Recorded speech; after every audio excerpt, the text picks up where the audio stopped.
Kisah nyata, penggali kubur melihat mayat diazab, kondisinya mengerikan. Menjadi seorang penggali kubur memang punya banyak pengalaman dari fenomena-fenomena mustahil sampai kejadian mayat yang akan ditimbun tanah. Kisah nyata kali ini diceritakan langsung oleh seorang penggali kubur yang mengaku melihat kondisi mayat yang dimakamkannya terkena azab. Pak Andi, ia bercerita tentang fenomena yang pernah dilihatnya dari mayat yang ia kebumikan. Pak Andi mengatakan jika mayat-mayat itu terkena azab dari Allah Subhanahu wa Ta'ala.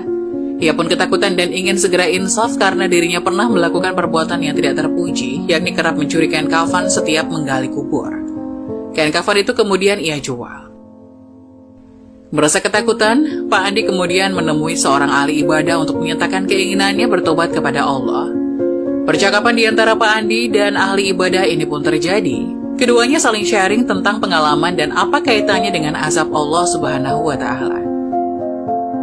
Sepanjang aku menggali kubur untuk mencuri kain kafan, aku telah melihat 7 perkara ganjil yang menimpa mayat-mayat tersebut.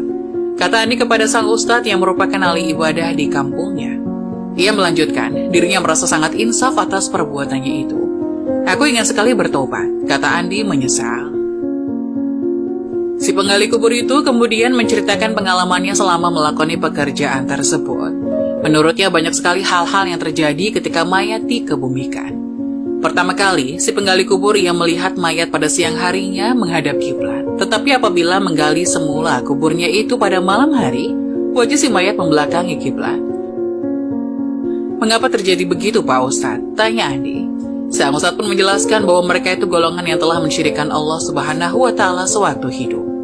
Lantaran Allah menghinakan mereka dengan memalingkan wajah mereka dari menghadap kiblat, bagi membedakan mereka daripada golongan muslim yang lain. Jelas sang Ustadz.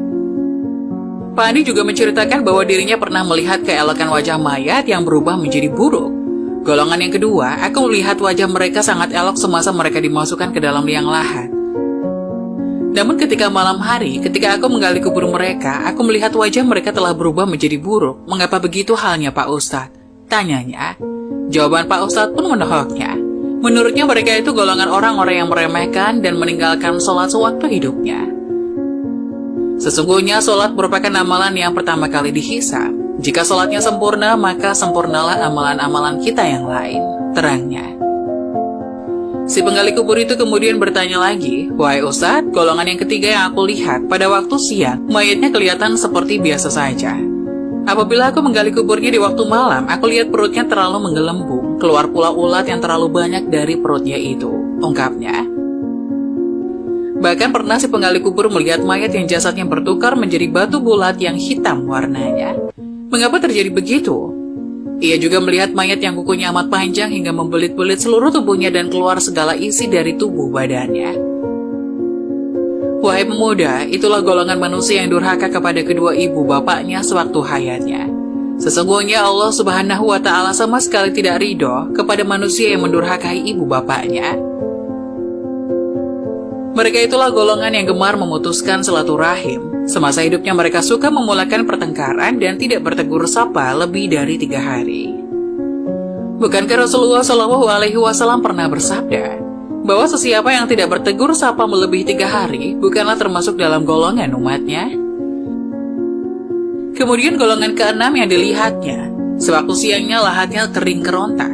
Tatkala malam ketika aku menggali semula kubur itu, mayat tersebut terapung dan lahatnya dipenuhi air hitam yang amat busuk baunya. Dan untuk terakhir, si penggali kubur melihat wajah mayat senantiasa tersenyum dan berseri-seri wajahnya. Mengapa demikian? Tanya Andi kembali. Mereka itulah golongan manusia yang berilmu, dan mereka beramal pula dengan ilmunya sewaktu hayat mereka. Inilah golongan yang memperoleh keridhaan dan kemuliaan di sisi Allah Subhanahu wa Ta'ala, maupun sesudah matinya, kata sang Ustadz.